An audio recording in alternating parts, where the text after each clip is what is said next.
Thanks a lot for being here, Martin. I really appreciate you taking the time to chat with us here today. I'm really, really happy that you approach. I'm really happy actually to be on IP Watchdog because I listen to your podcasts at least once a month. I check on whether you are doing.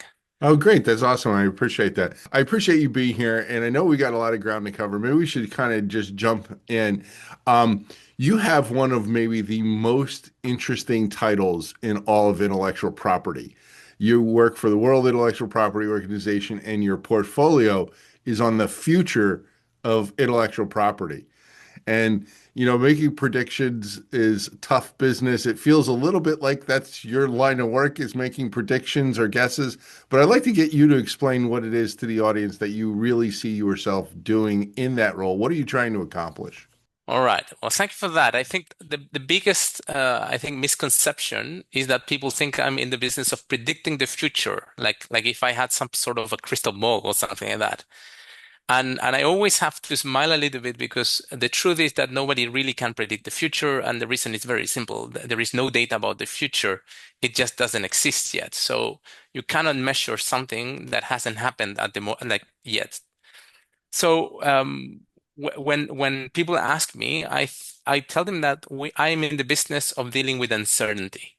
And you probably feel this, right? The world is changing us at a very unprecedented speed on many fronts at once, and therefore it's really difficult to know exactly how these things are going to unfold in the medium to long term.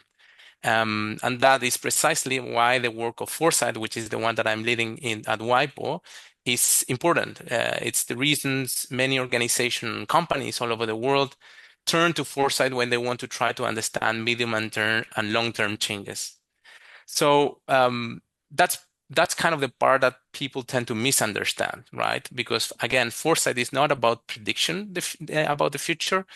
It's rather a very well established and tested methodology that rather than trying to predict, actually explore possibilities, challenge assumptions, and open up a space to prepare for potential futures. So the goal isn't certainty, it's more on the lines of preparedness, readiness, and getting people to imagine what futures could potentially happen so they understand and have a plan if and when those futures start to materialize in time.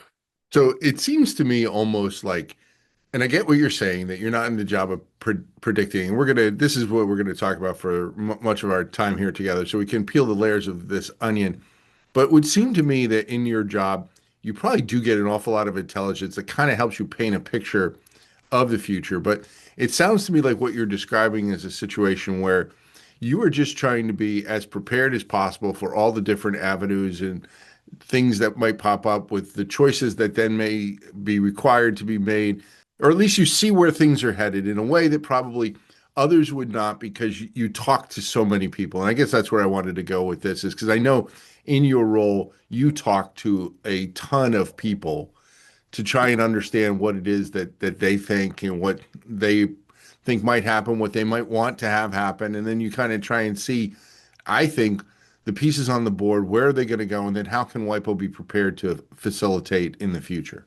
Well, in a sense, is what you're saying, right? But again, the word let's say predicting the future is usually something that any foresight practitioner is going to be cautious about, because prediction means that you basically telling them which horse is winning the race, and that's not the case, right? What we're saying is, look, the future might unfold in many different ways, depending on what type of exploration, what type of area, and how long into the future you want to explore. Things might get changed. But as you correctly say, I do come along with a lot of information and perspectives from different people, from different actors in the IP community, because part of the foresight methodology is participatory, right? The future is not made by a single choice; it's made by the conjunction of choices Mhm. and decisions, right? So what we try to do is basically have a very big board map where we try to lay up things that are happening in the environment that could potentially have an impact on IP, but we feel it's very uncertain in which direction they will take in 5, 10, 15, or 20 years in time. And basically what we do is say, well, what if these signals, let's say particular pieces of information start gaining momentum or start decreasing momentum over time, what that means for the entire IP system. And we do this in different categories, and of course, futures thinking and strategic foresight has a lot of tools that helps you understand these things in different dimensions, how you place this information. So that allows you to understand what the future could look like, but also how to bring the future into the present so you understand what are the choices that you might have to face if something starts shaping out. So you become very much prepared and your strategic plans are nimble to change or can be adapted in that manner if that has to happen, right? Or if the moment comes. And that's really where WIPO is focused as an organization entirely, right? You guys are not on the front line telling people or countries, this is what you should do. This is the intellectual property system you should have. You're really there to help people uh, on their own terms with what they value, what is politically can be accomplished in their countries, and to be a resource to help them say, well, if you do this, this is probably what's going to happen. If you want to do that, then maybe you should think about these things. And you kind of work collaboratively with countries. Is that a fair characterization? I mean, in a way, yes, you put forward WIPO. WIPO is a member state-driven organization. Our mandate comes from member states, right? And in the area of foresight, what we try to do is help them, and of course, also working internally to build that capacity to see these things more broadly, to widen the scope of all the different, let's say, interconnections that the IP system could potentially have and has today, and allow them to self-prepare and to self kind of look at the different features that this might good and what could be the implications for them so that they can start thinking ahead of time rather than facing changes when they already happen and getting caught up unprepared through it. So it's about building preparedness and resilience. Yeah, and that's why you guys are trying to do this, right? So you guys can be prepared. You kind of get an idea where things may be headed, the choices that may need to be made, the choices that made today that might lead in different directions in the future, so that you can be best prepared to assist. Indeed. And in a way, our WIPO Pathfinders report tried to open that conversations to member states, right? So in a pre-caller, I think I mentioned this, but we wanted to kind of build a space for member states to start thinking about about these changes more structurally. And that's why we went and issue and we did this foresight exploration, where we used one of the foresight tools to try to understand what was changing in the environment from the IP community. And we went over to 45 IP thought leaders, ranging from governments, from businesses, NGOs, IDOs, all linked to IP in some way or another, think tanks, and we asked them the same different questions about what is changing in the IP ecosystem, what is changing, what are the systems that are interlinked? What are societal changes that you think might be changing and might be impacting IP? Whether the economy is changing also and changing the structure in which businesses are conducting their developments, how these things are changing. And that's basically what we wanted to do, is to create that space for member states to start thinking about changes in a more structured way and starting building that preparedness. But initially, it's a conversation starter, right? So this is not the full-fledged work that we want to do, but it's in the direction of getting member states to start thinking about what's coming next and start thinking about it and maybe having discussions about it. Maybe the way to understand, to get people to get their hands around what it is that you do, is to start with trying to talk about, like, when you're going about doing this, when you're first trying to understand the future of IP or the future of any particular issue. If you want to give an example, that's fine too. What is it that you do? What does this foresight process actually look like? This is, again, a very well um, structured methodology, research. This is academic institutions and even think tanks that have developed this over a number of years. This is not a new thing, right? So when we go to a foresight exploration, we first the first, let's say, step um, is to understand the first thing is what is what you want to research. What is the exploration about?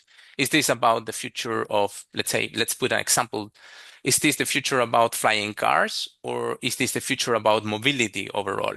So the scope of the question is important because it's going to narrow down what are the signals, what are the changes that then you're going to have to capture to understand what could be those different directions that the future may unfold. After that, you need to understand what is the length, or let's say how much into the future you want to look like. So how far your exploration is going to go. And here you have, depending on the context, you can do 10 years, you can do 15 years into the future, you can do 20 or even 50. I've heard even countries doing 50-year planning or foresight work to try to understand how a government or a city or a company would look like in 50 years time, right? Once you have that narrowed down, what we need to understand is what is changing today in the environment, right? And this is basically trying to make sense of change, what is actually happening in the environment around the topic that you selected. And what we start collecting is what we call signals of change. And so these are things that might seem very small or marginal today, like a piece of news, a company issuing a new technology, but they could become more significant, gain momentum into the future, or decrease momentums. Maybe like AI today could be very big today, but start decreasing momentum if something happens in between today and in the next 15 years time, for instance. We also do use a signal called horizon scanning, which is again a way of collecting these kind of signals. And from these signals, and also we scan trends reports and mega trends report that are out there. These companies produce these consultancy firms. They look for what is changing in a particular environment, technology, business area, or industry. So we look at these things to understand what is changing. Once we collected a lot of these things, we bucket them, or we put them in different categories, whether these signals are coming from a political landscape, from an economical landscape, from a legal, a social, a technological, or an environmental. This is called a PESTLE framework, which allows us to understand where these signals are coming from and could potentially impact, and how they interconnect with each other. Once we collected this, then we need to figure out what could be those possible futures. And for that, you have, again, other tools like scenario planning. It's the most known used tool in corporate environments. And this is basically the creative part of the work, because here is where you take these signals, you figure out, or you ask people to tell you which of these signals are very impactful for the topic that you are exploring, but are very uncertain in the way they may unfold in the length of time that you're doing the exploration. And from that, you start shaping this scenario. So you basically say, well, what happens if this signal or that signals in 15 years time take this direction, right? How would the world look like? How would the industry look like in 15 years time? Is all of these things shape out in this direction? And what you get is basically scenarios, or you get glimpses of how the future would look like. And that gives you then the final step of a foresight exploration, which is bringing the future into the present. So now that you understand what could be potential futures for a topic, then you figure out what could be the pathways that would lead you to that specific future, whether it's a future that you like or you don't like. You start mapping out what are the key decision points that might lead you to this particular future, and prepare for it, right? So that's the way in which you start planning and getting your strategy nimble and prepared for changes, because the way in which these things may unfold might not be linear. So we try to think that the future is going to be linear, evolving in a linear direction, but it usually doesn't. So this is the way that a foresight, let's say, cycle would typically go. But of course, there are many, let's say, combination of tools that you can use, and these are very well documented and known that they're out there. So people can look at these tools and how they can be applied. But in all of them, the idea is to understand what is changing, to imagine what is different, and then bringing that to the present, so that you know what kind of actions you might be required to take if something starts shaping out. Okay, I want to dive a little bit deeper into this just so I understand what we're talking about. Because I think I do, or at least I have an idea of what we're talking about. I want you to confirm, or if I got it wrong, please, correct me. But when you talk about signals, being the science fiction nerd that I am, and having watched all kinds of different shows, movies, read books about time travel and that sort of thing. And then also, remember the poem by Robert Frost, "The Road Not Taken." I think of that, those two things are sort of the predicate for what I want to say, because when I think about these things often, I think about there's a point in time and there's almost really an infinite, there probably is an infinite number of futures from this point, and I kind of envision them as these different paths. Is that what you're referring to as a signal, from like these decision points, the path, the possible paths moving forward, like tentacles from an octopus, or is there something else that you refer to when you're talking about signals? When I talk about signals, is pieces of information that you see in your science fiction books, or you see in the newspapers, or you see in industry reports, or you see like information that you usually receive, right? From your day to day. You might find a piece of news saying, like, for instance, a new technological development happened in this specific area, or something in society is shifting, and you see people not happy about something in this area. Those are signals, right? When I say a signal, that is something that is occurring in this moment, like today. When we collect all of these signals and we categorize them in these different categories that I mentioned: political, economical, social, legal, technological, and environmental, what we have is a map of things that are changing today in the environment.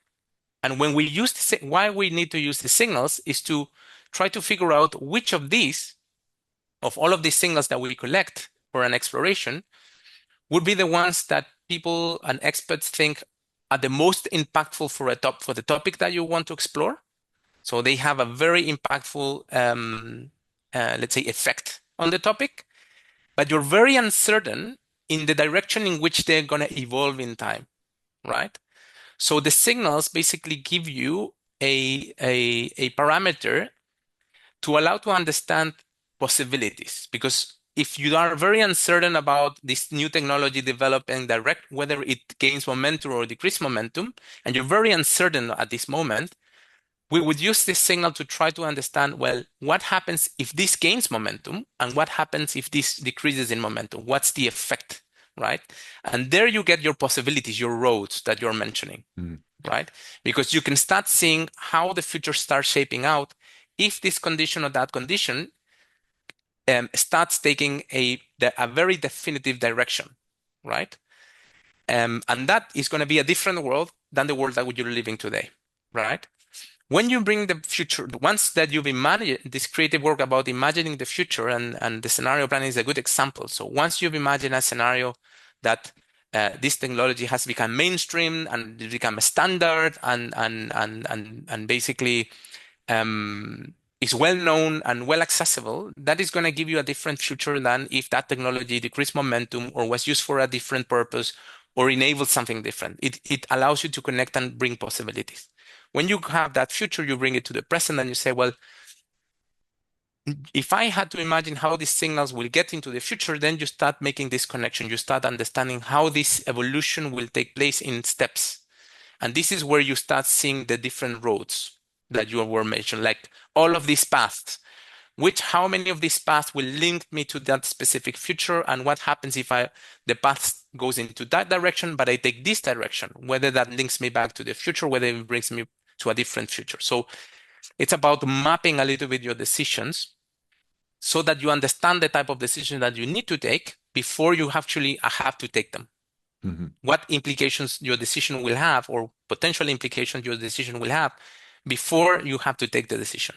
That's fascinating. Now, you also use the term horizon scanning, and I just want to make sure we kind of understand what you mean by that, because I can envision, I think, what you mean. But when you say horizon scanning, are you just talking about looking at what's going on currently and where that may lead, or is that a part of collecting as much information as you can so that you can identify the signals and then figure out which one of these pathways is maybe most likely to happen, or not trying to predict which one is most likely, but which ones do I prepare for? Because you can't prepare for an infinite I number of agree. futures. So Exactly.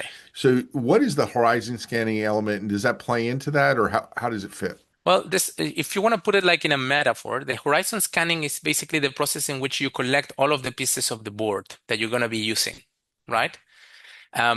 So think about me talking to experts in the IP community, right? I mentioned a little bit the Pathfinders report before.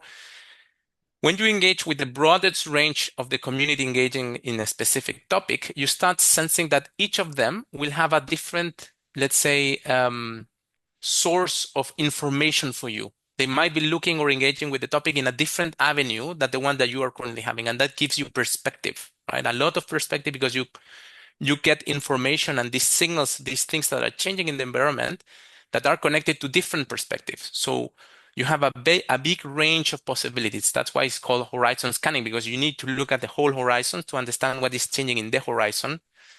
Because once you have all of these signals, which would be the pieces of the game, then you need to select which of these pieces the community thinks is very uncertain and most impactful, because you build your scenarios or your future scenarios based on those type of uncertainties.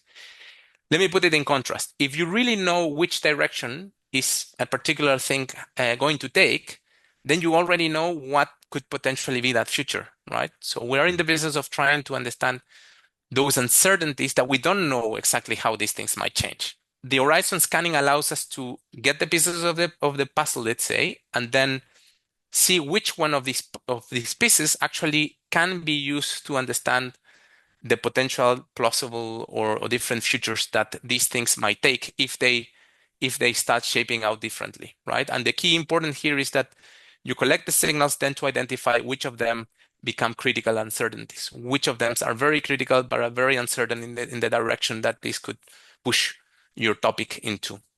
And I suppose that's where you need to focus more energies in order to understand it in a deeper way so that you can have a better feeling that you're moving in the right direction. In principle, yes. I mean, part of the process is that you would usually ask the experts and the people you interview that you're collecting this information. You would ask them to tell to in a workshop or in a survey or in a Delphi study. You would try to understand from their collective assessment which of these things are the most uncertain and most critical, right? Because those are the ones that you need to try to prepare from. Because if you those are the ones that you will not be expecting. Let me put it this way Mhm. in the medium to long term time horizon. Well, this is just fascinating to me. I mean, you get to talk to a whole lot of experts and about a whole lot of things and that are exciting. And I would think there's probably a lot of optimism, but as I say that, then I wonder whether or not there really is a lot of optimism. If you had to characterize it, are you seeing generally more optimism about the future or generally more worry? It's an interesting question. I think it's a genuine mix, right? Because it's the whole process is very participatory, as I mentioned. I mean, you need to engage with the broadest range of people and characters to actually get the best explorations are very participatory. So we have, I mean, it's very inherent to the process that you will have optimistic people, pessimistic people, and then you will have the full spectrum in between, right? Some people are very optimistic about where IP might be heading. Others are worried to specific elements of it. Um, and to be honest, one of the good tools that we can use to actually understand this, there is another foresight tool that is used to kind of get people to understand the relationship to the future better. It's a tool called the Pollack game, which it was created by Frederick Pollack, which is a Dutch sociologist and I think Holocaust survivor, where he basically asked two questions to understand how people really feel about what lies ahead. And basically, it's a two-question type of game, which say, over the next 10 years, do you see the world getting better or worse for the topic that you're exploring? And then there is a second question that you say, how capable do you feel of personally influencing that future? So how much agency you would have. And depending on what answers people give you, they will fall under four categories, right? So there is people that are called powerful people. So these are the people who feel very optimistic, but they feel that they are very agentic in the terms of the future might unfold. So you will have that type of characters. You have passive people that are optimistic, but they think that they cannot actually have a change in how the future unfolds. And then you'll have the opposite, the entire opposite. People that are more powerless, that they don't feel optimistic, they feel more pessimistic about the future, and that they can do anything about it. And then you have people who are called realistic in the game, which is basically people who feel negative about it, but they do think they have agency. So that exercise or that game reveal it's to get people to reveal their own attitudes towards the future, right? And also the most important thing is about agency, which is whether they believe they can actually do something about it. They have a power to change or to influence the future, which in foresight is very important because the future, as I mentioned, hasn't happened yet, and it depends on a collective action, or let's say an interconnected systems to actually happen. Yeah, I would say that I am worried about the future now that we've kind of talked about these, and I'm thinking about these as, pigeonholes on a matrix here. I would be more worried probably about the future, but I do think we have an awful lot of opportunity to influence it. And I also feel confident in that assessment because we have in the past. Like I'm reminded, talking about the American experience here specifically for a moment, reminded by some of the old timers, like people who were practicing in the 60s and 70s that I've talked to over the years have always told me is like, you think it's bad now in the US in terms of, patent eligibility, for example.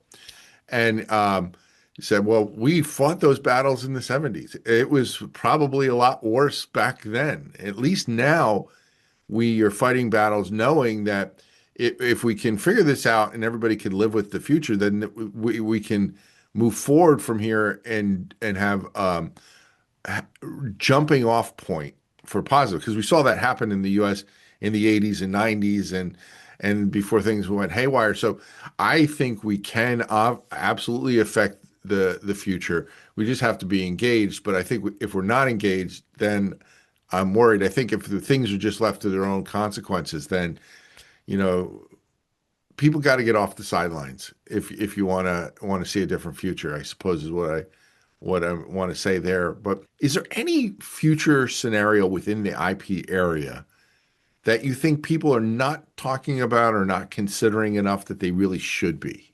That is that is a great question, I think. But the honest answer is I don't think there is a one specific scenario that people really fear or they really want, right?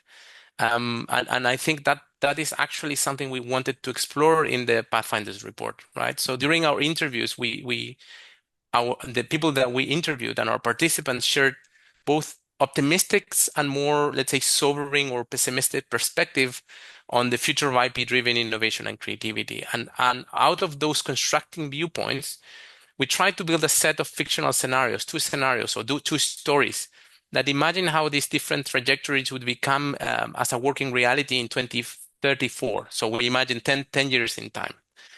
And what I found very powerful is that none of the scenarios are purely optimistic or purely pessimistic, because each of them carried both positive and negative elements. Which we usually what is the reality? Things come in sweet and sour, in all of the flavors, let's say. And I think that's really the point. I don't think there is a one scenario that we need to be, or one specific scenario that is the bad scenario. I think that the scenarios, what really surface is that the future is not a clean story of progress necessarily, and it might have trade-offs. There might be, as you said, fights to be fought, and rather so that and you will have to challenge some of these assumptions that probably are being held for a long time, right? Because it's part of the process of change. So I don't think it's one scenario that people don't necessarily want to think about. I think the reality is that the exercise that should be encouraged is rather different, right? Mhm. So in my mind, or what I would invite all of your audience and any IP practitioner or the IP community is to have a read on this on those two stories about the future of IP and kind of put themselves inside them and ask what this future would mean for an inventor, for an IP lawyer, for a company, for a policymaker, what is working for them, what is not necessarily working for them. And probably the most important question is, well, what if this thing happened true? Which is the I would say the provocation that people should start thinking about. Well, what if then? What are the real implications, right? And then think about whether that specific scenario is a scenario that they think it's good or it's bad, depending on the context that they are. So let me ask it maybe this way. If you had to put your finger on something, anything, what worries you the most about the future of the IP system? I think my personal worry about the future when I'm thinking about the IP system is the partial, I would say, narrow understanding of what IP actually is and what the IP system actually is. Today, I feel or and I see that there is a tendency or let's say it's very easy to see IP through a single lens, right? As a pure as a legal, a technical instrument, as a barrier. I don't know. People tend to have a single lens approach when they want to look at IP. And in reality, IP is so much more than just one lens, right? And we know this at its best, IP is a tool that generates welfare, drive economic development, create tools, and benefits for society, right? So my real concern is that if when we go into the future and as we engage with the future, people need to engage with more than one dimension of IP, and that's basically a work for the whole IP communities. I don't think there is a single actor that needs to think about this. I think we're all in the IP community. We all need to be able to flash this, right? The risk of this partial understanding is an undervalue of IP, or to shape it in a way that doesn't serve its broader purpose. So to me, it isn't about a specific trend or a specific signal. It's basically is this kind of mistrust or partial look of what IP is, and I think part of that also was captured in the Pathfinders report, which is how we create IP awareness and education so that we show the full picture rather than just a single lens. And then what gives you the most optimism? Well, to me, the most optimism is that member states, countries, the IP community really see value in having these discussions together as a community rather than trying to face them in isolation. I think one of the advantages of the IP community is that they know that innovation, creativity, and IP affect us all, right? It's very let's say cross country, right, or cross boundaries. Um, so what really gives me optimism is that they still see value and they trust in the ability of coming together, having this discussion, in trusting the process of discussing these things. And what makes me very happy is that they come to WIPO as a convening place to bring these discussions in and to have that discussions over here. I want to try and do something a little bit different. Now, we talked about this during our pre-call, and already during this conversation, you've talked about interviews and questions. And at the risk of putting myself in the hot seat and with the lights shining bright on me, I'd like to offer you the opportunity to ask me a few questions so the audience can kind of hear for themselves how this process really works. So I'm going to turn the microphone over to you. Be gentle, please. But how does this work? How does it start, or start wherever you want to? All right, very well, Jin. So let's try a short version of the 7 question interview. So this is again a foresight tool. It is a great tool for gathering expert stakeholder opinions on strategic issues that would need to be addressed in the future or identify areas where you might see convergence on about a potential way forward. Right. This is the exactly same 7 question interview that we conducted for the Pathfinders report that I mentioned before. So what I want you to think about, Jean, is position yourself in 2040. So 14 years from now.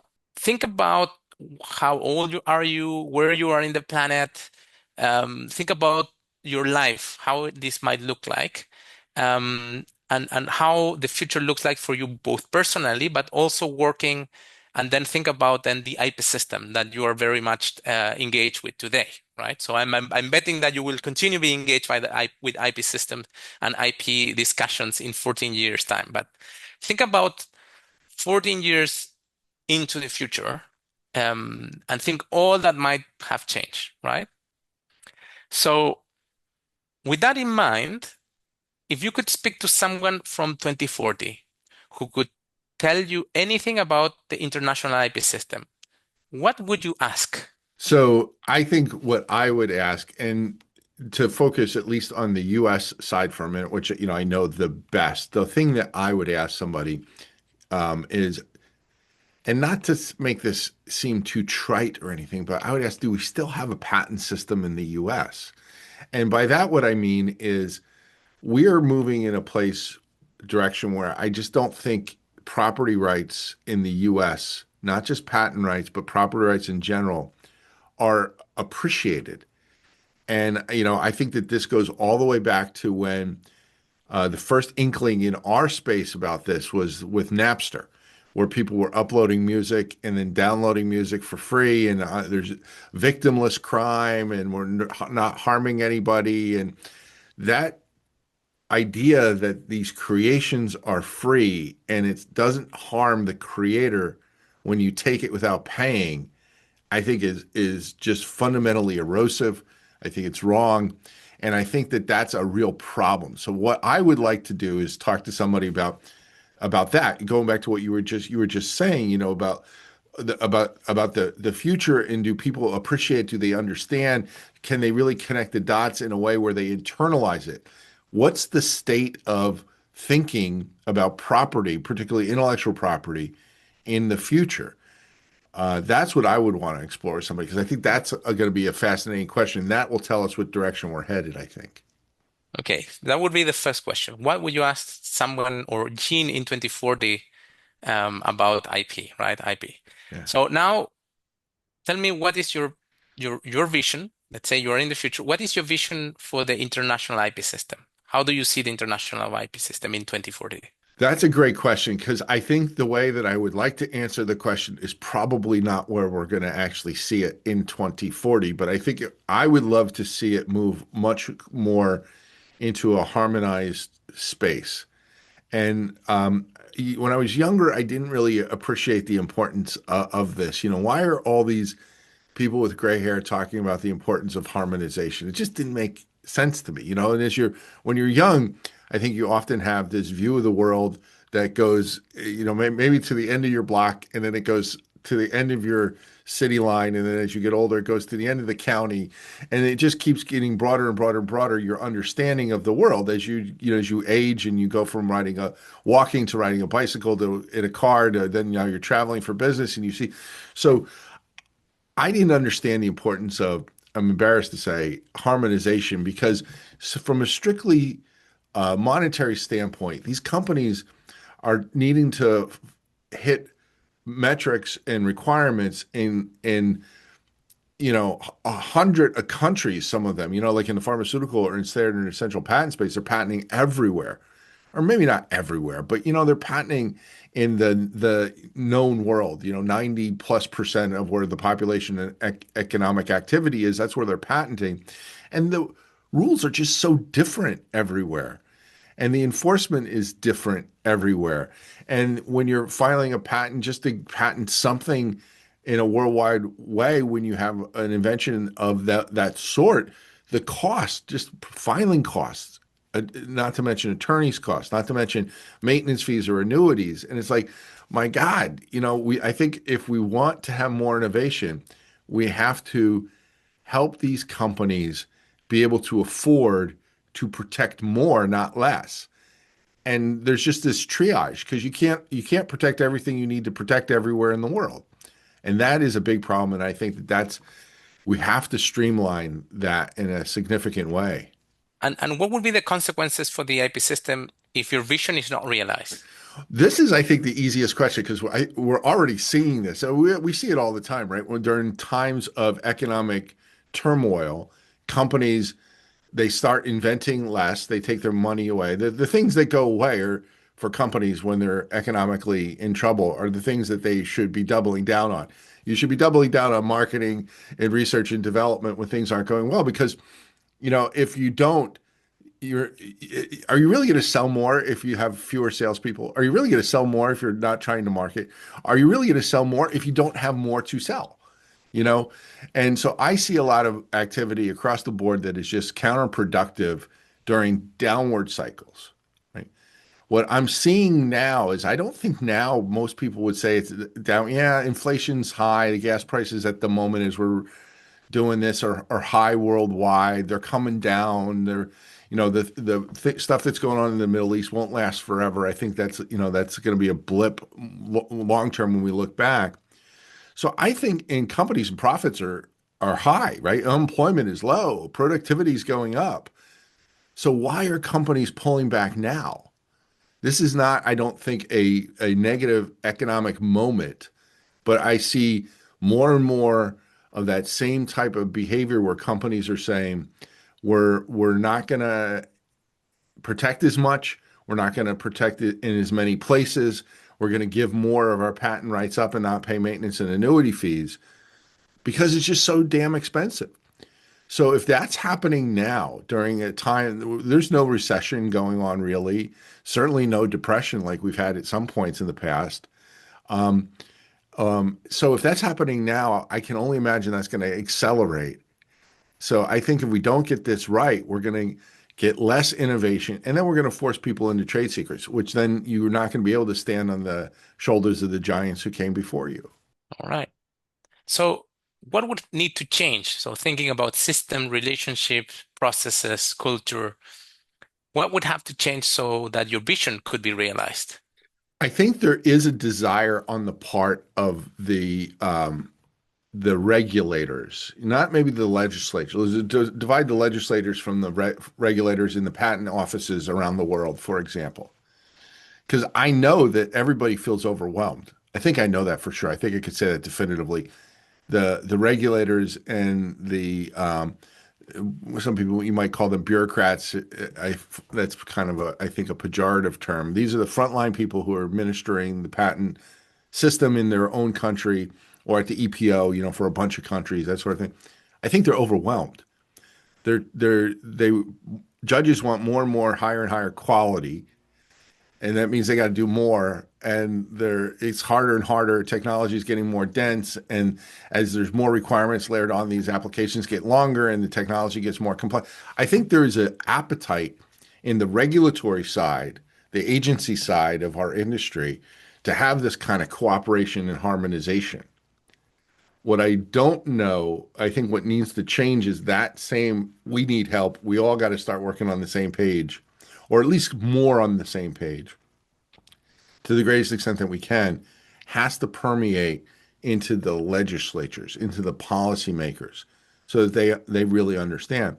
Because I think, for example, not to just throw flowers at WIPO, but what you guys do with the PCT system is remarkable, right? There's a whole lot of this process that can be uniform across every single country. And that pays enormous dividends. I don't think the PCT process is used nearly enough. And I would like to see that used more. And I would also like to see, let's go to the next layer. How much more could we do on a common international plane? And so, as I'm saying this, I'm thinking to myself, this is actually achievable. We can actually do this. Uh, I don't think it's going to be easy because I do think it's hearts and minds and understanding of the policymakers who can vote yes. So if we have to look back into the past, into history, what are the successes we can build on, right? And what kind of failures we can learn from? Thinking about, again, your vision.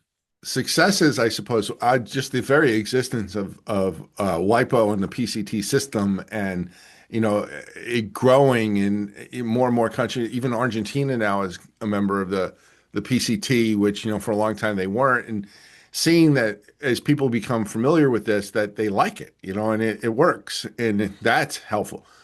I think the EPO, or not the EPO, the unitary patent system that gives me some pause, right? Okay, because on some level it says, well, this is possible because it happened. But my God, I've looked at some of the stuff that we've written at IP Watch, like some of the earliest articles I ever wrote 20 plus years ago were about how that system is imminent. It's now we have it, but it took what every minute of 2 decades of serious conversation to get there. So when you say 14 years in the future, I'm not sure that this is feasible based on that experience. But is it feasible to get there? I think as disjointed and as guaranteed and as pessimistic at times and all the trials and tribulations and constitutional challenges and well, you're not using our language, so we're not going to play with you. Uh, they were overcome. So I do think we can overcome it. So I think that we got to look at a lot of people look at that and say that's a negative. It took so long. I think we got to pivot our thinking and say it's a positive. It happened. Okay. And what should we learn in terms of failures? What should we avoid so the vision fulfills? Well, I think probably, again, there's a lot of allure to saying, damn it, do it this way. You have to do it this way. We're all in agreement. You're the holdout, stop holding out, just come in. I think you get a lot more with, certainly in the international relations sphere with carrots than you do with any kind of force or trying to say our way or the highway, for example. And I also think what you get is if you say fine, if you don't want to be a part of that, that's fine, but we can't allow that decision that you're making to prevent the rest of us from charting a new course. And you don't have to burn bridges. But I think we're going to do this whether you want to be a part of it or not. And if you don't want to be a part of it, that's perfectly fine. And maybe after it becomes successful, which we think it will be, you'll want to become a part of it and we can talk about it. So I think that same kind of almost the way that you might interact with a brother or a sister who or a family member who's not doing what you want them to do, you just, well, I'm going to do what I think is right anyway. And along the way, I think maybe you'll probably see the light. And when you see the light, I'll be there to help bring you in. All right. So now think about today. What needs to be done now to ensure that the vision that you have will become a reality? So I'm bringing the future to the present now. What is the key decision? What has to be done now? I think those of us in the IP community need to become far more engaged and try to explain to the policymakers, because I think it all comes back to them. They're the ones that will green light this or not. They need to understand. And I don't want to make it sound like, well, these people aren't smart. They're not accomplished. They don't know what they're doing. I think they don't know what they're doing or talking about in our space because they have not been exposed to it the way that we have been. And a lot of what we do and talk about seems counterintuitive, right? People are just convinced patents are monopolies. Well, they're not monopolies, but they've been told they're monopolies for so long. And I think people have this understanding that, well, the way that you foster innovation is having weak patents, not to prevent people from doing something. And we know for sure that's the exact opposite. You want strong patents to encourage investment. And then if somebody gets blocked, now they got to come up with a creative way around you. And that's when innovation really leaps forward. What we got to do is tell those stories and get people to really understand fundamentally and open their eyes and talk to them in a way that will educate them and teach them rather than talk down to them and say, well, you don't get it. Well, of course they don't get it because that's not what they do. They're focused on defense. They're focused on agriculture. They're focused on trade. IP is not a thing that a lot of people that go into government wind up focusing on. So final question, Jim. If you had absolute authority, this is the magic wand question. You could do anything. Is there anything else you would do? So that's, tough because I think there's a lot of things that I would do. But, going back to where I started, and this is, if I had a magic wand, it would be to change the hearts and minds of everyone, not just the legislators, but I think the legislators are responding to the public to get them to understand that property matters. And if you can't own it, you can't invest in it. And if you can't invest in it, then it just doesn't move forward, right? A lot of folks think that inventors are going to invent because they innovate. And they innovate because they can do it for a living. You know, sure, there'll be people who innovate as a hobby, but I want those hobby inventors to build companies and invent professionally so we get more. And so I would wave a magic wand and get that understanding into everyone's head worldwide. And I think it would change. And can we do that? I mean, I think we got to start educating people younger. We started got to talk about why it matters and get them to appreciate this from a very young age. So it's a long-term process. There you go. That's why 14 years. So those are the seven questions. And if you noticed, I've managed to put you in a space where you need to think about priorities, where you need to think about the path, what happens if we don't get it right, what are the things that you think require us to start thinking if we want to get them right. So it's kind of a framework to get you to think about the future, but also start building connections because you're not thinking of the IP system in isolation. You're thinking about other systems, legislation, economics. You're thinking about societal change. You're thinking about education, technology. So you're making these connections. That's the whole point of the foresight process is to give you a wider lens of how these things are connected in our society. Fascinating. So that is basically the hot seat for you. So you've spoken about what your preferred future looks like and what kind of priorities and concerns might see coming in the future. If there's one priority for the IP community that you personally would like to see them pursue aggressively, what is that? I think you put it there, and I think and I agree with many of what we heard from the IP community. I think we need to simplify the message of IP so that the wider audience, the people, not the IP experts, let's say the message of IP needs to go beyond the IP community. If people start understanding really what IP is about in a very simple way and connected to what they do on an everyday basis, they will have better awareness. They will know policy will move towards that because people will push for those policies. And overall, we would have those innovators, inventors, creators doing what they have to do and having all of this, say, policies and the infrastructure that they need so they can keep doing it. Awesome. Well, thank you so much for being here. I really appreciate this. This was a great conversation. Thank you very much, Ian. I'm really happy to have this conversation.